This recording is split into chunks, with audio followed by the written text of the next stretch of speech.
Hello दोस्तों, सभी लोगों का स्वागत है हमारे यूट्यूब चैनल प्रदीप एकेडमी। ठीक है।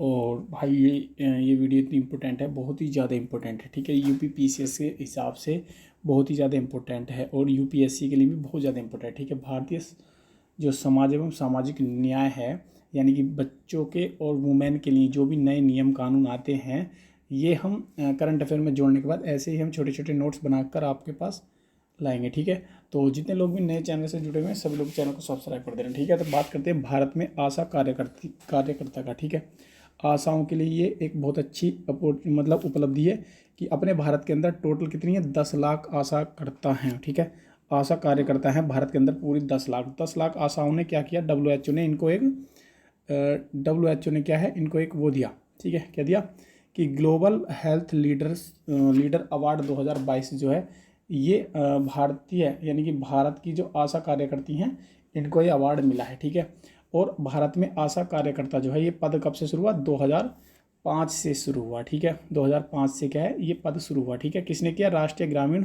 स्वास्थ्य मिशन के तहत जो है इनका ये पद बना था। ठीक है, आशा करताओं का। ठीक, भारत में क्या टोटल कितनी, 10 लाख है पूरे भारत में। ठीक, ये चीज़ें आपको अच्छे से याद रखनी है। ठीक है, चलो आगे बात करते हैं कि इसकी बाल विवाह की। ठीक है, बाल विवाह भारत में क्या कहानी बनी है बाल विवाह की, आपको बता देता हूँ। ठीक है, बाल विवाह की क्या कहानी बनी है इसको ज़रा ध्यान से समझेंगे। ठीक, महिलाओं की विवाह की जो आयु है उसको बढ़ाने की बात चल रही है, अभी तक बहस चल रही है। और अब इसमें क्या है, 18 से 21 साल करने की कोशिश कर रहे हैं बच्चों के। ये क्यों है ऐसा, इसलिए है क्योंकि जिससे क्या बाल विवाह थोड़ा कम होगा। ठीक है, बाल विवाह निषेध संशोधन अधिनियम 2000 क्या है, 21 के अनुसार क्या है, आयु जो 21 करने की कर दी गई है। ठीक है, हर वर्ष 15 लाख शादी होती हैं अपने भारत में हर साल 15 लाख ऐसी लड़कियों की शादी होती है जो 18 वर्ष से कम की हैं। ठीक है, जो 18 वर्ष से कम की हैं। ठीक है, बाल विवाह का प्रसार जो है पश्चिम बंगाल में सबसे ज़्यादा होता है, मतलब हुआ है कितना है ये, 42%। कितना हुआ दोस्तों, ये हुआ है 42%। ठीक है, उसके बाद दूसरे नंबर पर आता है अपना बिहार और तीसरे नंबर पर आता है त्रिपुरा। ठीक है, ये क्या है, बाल विवाह के लिए। ठीक है, सबसे ज़्यादा जो होता है, सबसे ज़्यादा जो बाल विवाह होता है वो आदिवासियों में और दलित लोगों में होता है, जो अपनी छोटी छोटी बच्चियों की शादी कर देते हैं। ठीक है, ये आपको बिल्कुल फैक्ट याद रखना। देखो बहुत छोटी वीडियो होने वाली है क्योंकि इसमें सामाजिक मुद्दे और जितने भी हमारे बच्चों से या लेडीज़ों से जितने भी नियम कानून बने हैं वो तो करंट अफेयर के हिसाब से बहुत ज़्यादा इंपॉर्टेंट है। ठीक है, सरोगरी क्या है, एक नियम है। ये नियम ये है कि एक महिला है दूसरी संपत्ति के लिए क्या गर्भधारण करती है। ठीक है, यानी कि किराए की जो गर्भ होता है। ठीक है, ये से होती है। लेकिन क्या है, ये अधिनियम 2021 के अनुसार है ऐसा कि स्वास्थ्य एवं परिवार कल्याण मंत्रालय द्वारा ने ये नियम बनाया है। कौन सा अधिनियम, 2021 है। इसके तहत क्या बनाया गया है, इसमें थोड़े से सुधार किए गए हैं। पहले क्या था, अब क्या है, अब ये किया गया कि बीमा की सुविधा हो उसके लिए जो गर्भधारण करेगी महिला, प्रसव के बाद जो ब्याह होगा उसकी भी ध्यान रखेंगे। सरोगेसी के 3 प्रयास होंगे, यानी कि 3 प्रयास से ज़्यादा वो बार गर्भधारण नहीं कर सकती किसी दूसरे दंपत्ति का या दूसरे कपल का। ठीक है, ये अब इसकी इंपॉर्टेंट चीज़ें हैं। आगे देखते हैं क्या है, सरोगेट जो मदर होती है कौन बनती है, उसके लिए नियम कानून है कि कौन बन सकती है। ठीक है, ऐसी है जो दंपत्ति की रिश्तेदार है वो बन सकती है। यह विवाह हो चुका है जिसका एक बच्चा हो, यानी कि जिसकी उम्र कितनी है, 25 से 29 वर्ष के बीच, यानी 25 साल तक का वो बच्चा हो उसका। ठीक है, आगे बात करते हैं ऑपरेशन महिला सुरक्षा। क्या है, ऑपरेशन महिला सुरक्षा। ठीक, ऑपरेशन महिला सुरक्षा क्या है, ये एक ऐसा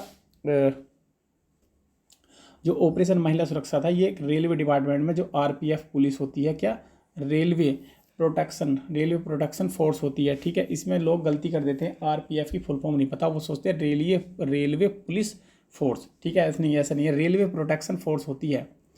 ठीक है, रेलवे ने इसकी शुरुआत की किसकी, ऑपरेशन महिला सुरक्षा की। ठीक है, रेलवे के जो आरपीएफ डिपार्टमेंट है यानी कि रेलवे प्रोटेक्शन फोर्स जो होती है उसने इसकी शुरुआत की ऑपरेशन महिला की। ठीक है, और आरपीएफ की स्थापना कब हुई थी, वो हुई थी 1882 में। ये चीज़ आपको याद रखना। अब इन्हें ये ऑपरेशन सुरक्षा जो महिला सुरक्षा जो ऑपरेशन है ये क्या है, इसमें क्या है, इसमें इन्होंने क्या काम किया, 7,000 से अधिक को गिरफ्तार किया है। ठीक है, लेडीज डिब्बों में, किसमें, लेडीज डिब्बों में। इन्होंने इस ऑपरेशन के तहत क्या है, इन्होंने जो जो ट्रेन होती है उन ट्रेनों में लेडीज डिब्बा होता है उसको चेक किया, उसमें बहुत सारे लोग पकड़े गए जो लेडीज डिब्बों में बैठ गए थे, जेंट्स लोग। ठीक, तो ऐसे कितने लोग पकड़े गए,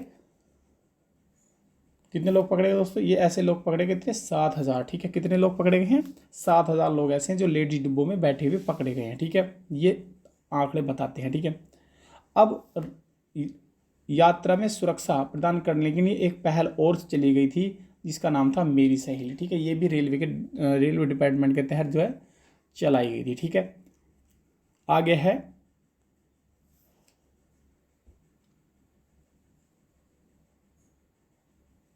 है एनम एज्यूथुम योजना।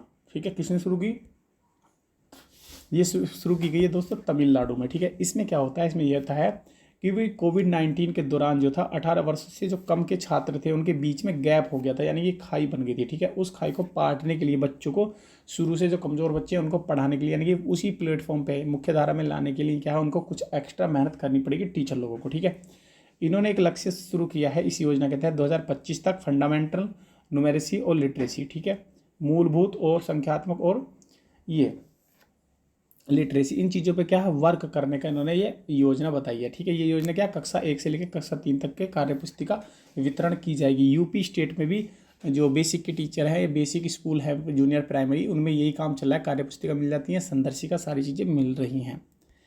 ठीक है, चलिए लड़कियों के लिए एक और है नन्ही परी कार्यक्रम। क्या है, नन्ही परी कार्यक्रम। इसमें क्या होता है, इसमें दिल्ली में शुरू किया गया है। अस्पताल में छुट्टी होने से पहले जन्म प्रमाण पत्र जारी हो जाता है। ठीक है, तो इस चीज़ को ध्यान से समझ लेना कि कोई भी बच्चा या कोई भी लेडीज़ है जो नन्ही परी जो कार्यक्रम है उसके अंतर्गत क्या होता है कि अगर कोई व्यक्ति जो लेडीज़ है, ठीक है, और गर्भ धारण करती है, यानी कि वो बच्चे को बच्चा होता है उसके, ठीक है, तो वो अस्पताल में होती है, लेकिन अस्पताल में छुट्टी होने से पहले पहले उसके क्या क्या चीज़ें होंगी। देखो, सुकन्या समृद्धि योजना खाता योजना है, उसमें उसका पंजीकरण किया जाएगा। लाडली योजना है, ठीक है, प्रधानमंत्री मातृ वंदना योजना है, यानी कि जो ऐसी योजनाएं होती हैं जो लेडीज़ों से संबंधित होती हैं, बच्चों से संबंधित होते हैं, उनका पंजीकरण होने के बाद ही वहाँ से उसको निकाला जाता है और जन्म प्रमाण पत्र भी बना दिया जाता है हैंड के हैंड। इसीलिए नन्ही परी कार्यक्रम की योजना इसीलिए शुरू किया है कि जो बच्चों को एक ही स्थान पर सारी योजनाओं का लाभ मिल जाए। ठीक है, ये इसका कार्यक्रम का उद्देश्य है। ठीक है, आगे श्रेष्ठ योजना। ठीक है, क्या है श्रेष्ठ योजना, ये तो बहुत ही अच्छी होती है। ठीक है, ये SC वर्ग के बच्चे जो होते हैं उनके 3,000 बच्चों को क्या कक्षा 9 और कक्षा 11 में इनका प्रवेश दिया जाएगा। जो बच्चे कक्षा 8 में हैं, जो बच्चे कक्षा 10 में हैं, उन लोगों के लिए 9th में 11 में क्या प्रवेश लिया जाएगा। और कितने बच्चों का लिया जाएगा,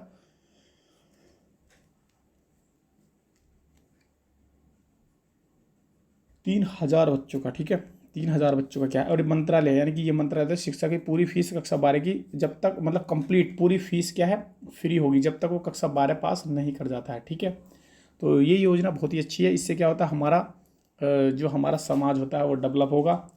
तो भाई जितने लोग भी चैनल को सब्सक्राइब मतलब देख रहे हैं वो चैनल को सब्सक्राइब कर देना। ठीक है, और बेल आइकन को भी दबा देना। ऐसे ही PCS की क्लास या करंट अफेयर की क्लास या टॉप मोस्ट यानी कि जो इंपॉर्टेंट चीज़ें होती हैं उनकी वीडियो मैं बनाता चला जाऊँगा। ठीक है, फिलहाल अभी CTET और UP PCS का मतलब मैं जो भी कंटेंट बनाता हूँ जितना मुझे समय मिलता है मैं उसको बना लेता हूँ। ठीक है, चलिए धन्यवाद।